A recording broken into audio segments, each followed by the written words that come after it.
Hello children. Today in moral science class we are going to read chapter 13, that is B.R. Ambedkar, the champion of law. Okay. So Bhim Rao Ambedkar was the brain behind the Constitution of India. So who formed the Constitution of India? It was B.R. Ambedkar.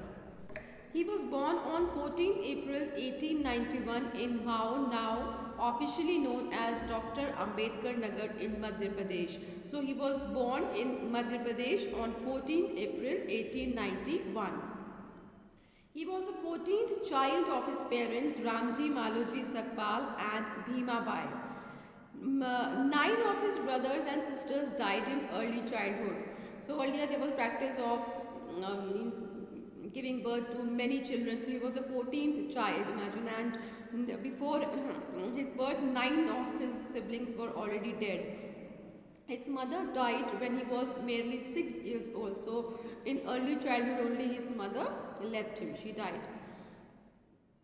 He belonged to Meher community, considered to be a low caste. So that time there was the practice of untouchability, and this was a very bad practice that was going on at that time. And this Dr. B.R. Ambedkar, he belonged to this low caste community known as Meher community. So he had to squat on the floor at the back of the class, and if those people who belong to this community, low caste community, they are not supposed to share the same classroom as the higher caste people, or they are not allowed to drink water from the same well, they were not allowed to go to temple as the other higher caste people used to go. So there were a lot of inequality and caste discrimination was practiced at that time. He was not allowed to study Sanskrit, as only the high caste students were allowed to study Sanskrit. So Sanskrit was supposed to be studied only by the high caste people, and because he belonged to lower caste, so he was not allowed to study Sanskrit at that time. Some of the teachers would not even correct his copybooks because he was an untouchable. So teachers, they were not ready to correct his copy even because he was untouchable. He was considered to be of the low caste community. So the teachers were not ready to touch his copies even. That was a very bad thing. They would not even look at his face.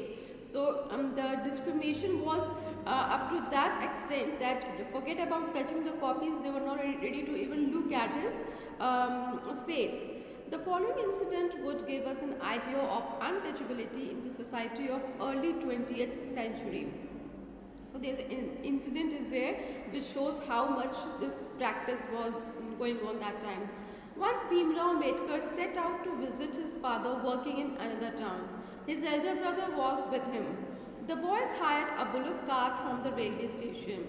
After some distance from the station, the car driver realized that the boys were Harijans, means he came to know that they are not from the upper caste, they are from lower caste. Though the car driver was a poor man, he was proud of his caste status. So the car driver must be of higher caste. So he was proud, although he was poor, but he thought that he is of higher caste. He ordered the boys to get off his cart and find their way to the town on their way. So he ordered the boys that you get off from my cart and you find your own way. I am not going to help you because you are of lower caste. The boys pleaded with him, they just requested him, cried in front of him to show them the way. He agreed to take them for double the fare. Now see, look at the cunningness of car driver. He said that okay, I'll take you, but I will charge you double.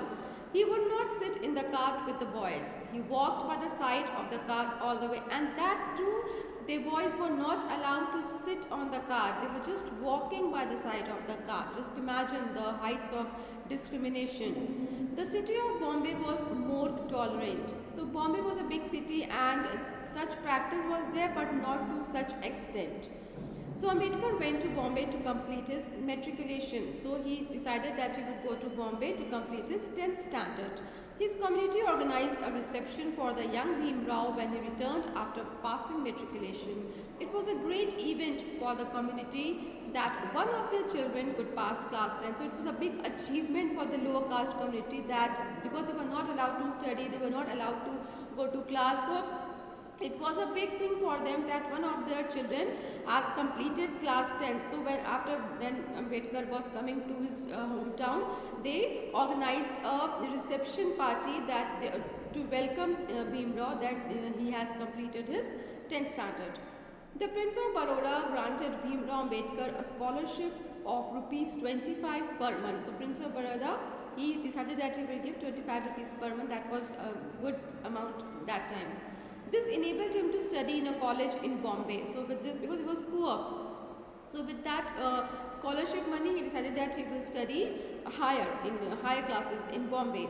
He took the bachelor's degree in English and Persian. So which subject he has done his bachelor's degree in English and Persian. He had already studied Sanskrit privately, and because he was not allowed to study Sanskrit in his class, and he was so eager to learn that he studied Sanskrit privately.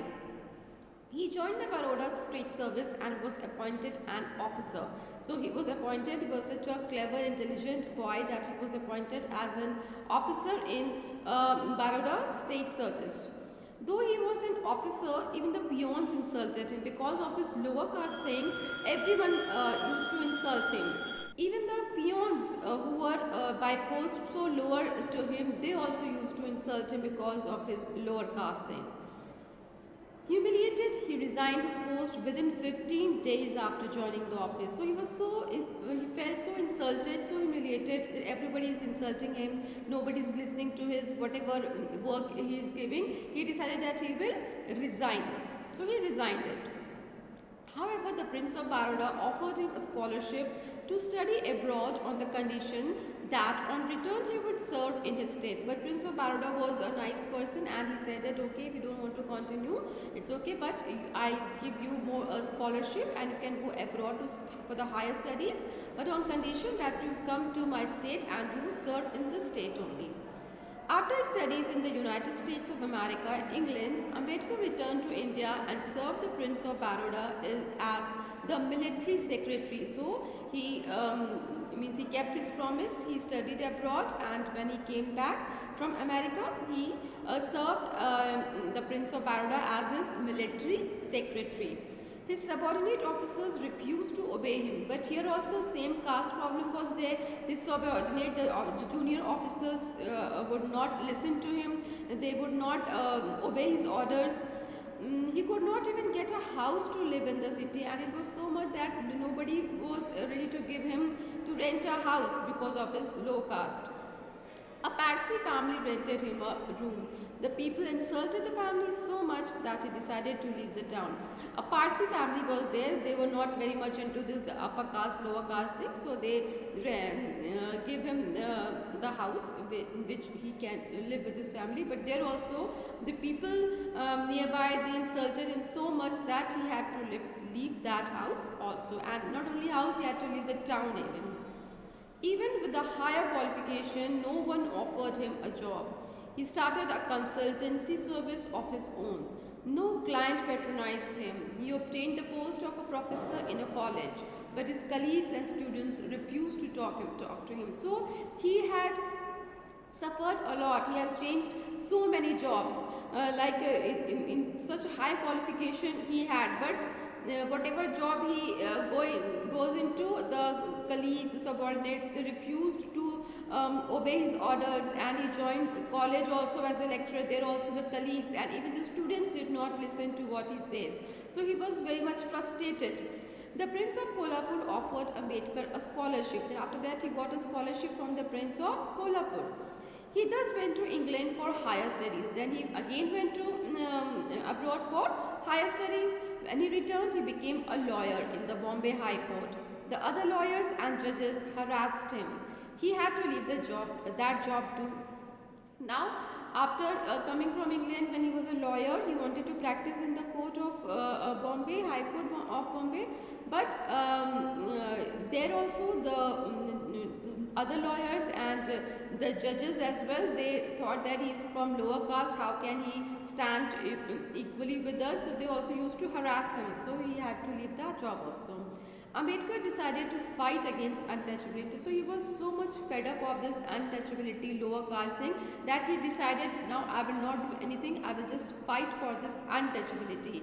And he started his journey from there onwards. He organized the Harijans and held meetings and protests. So he formed the union of the Harijans, low caste people, and started protesting, revolting on streets and everything. With these efforts, the Bombay government passed a law letting the Harijans use public bills and pawns, and as a result of his protest, the Bombay High Court passed a law that from now onwards, the Harijans, means the lower caste people, can also drink water from the same well and ponds, because that earlier they were not allowed to do so. The high caste Hindus agitated. However, the high caste were now very furious and they started revolting it. However, the law remained in force, but the law was as such, I mean there was no change in the law. The government nominated Ambedkar to the Bombay Legislative Assembly. Now, as a result of his because of his efforts, this new law was passed. So he was appointed as the government the government nominated Ambedkar to the Bombay Legislative Assembly. When India became independent, Ambedkar became the Minister of Law in the first cabinet of Jawaharlal Nehru. Now, after the freedom, when India became free from Britishers, then what happened? Ambedkar was the Minister of Law and Jawaharlal Nehru was the Prime Minister. He was appointed chairman of the committee for framing the Constitution of India, and he got such a big opportunity that he got the chance to frame the Constitution of India because he was a Minister of Law. He studied the tenets of many religions but was attracted to Buddhism. So tenets means principles, beliefs of many religions, but what he followed, Buddhism. He was very much impressed by Buddhism.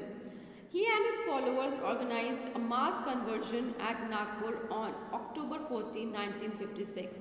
Until his death on December 6, 1956, he was never free from controversy. Means one or the other disagreement on some issues were attached to him till his death. That was, he died on 6th December 1956. He was conferred a Bharat Ratna posthumously in 1980, and after his death he was granted Bharat Ratna Award in 1990, that is after his death. Ambedkar was courageous and firm. He fought to free the Harijans from social discrimination. He was a great scholar and a great teacher.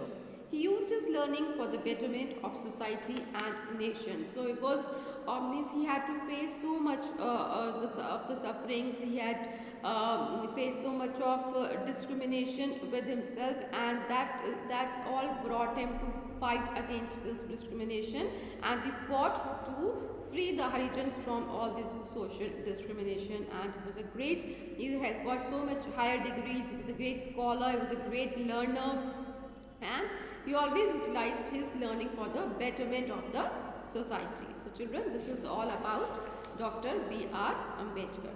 So please read the chapter, go to the chapter. Thank you.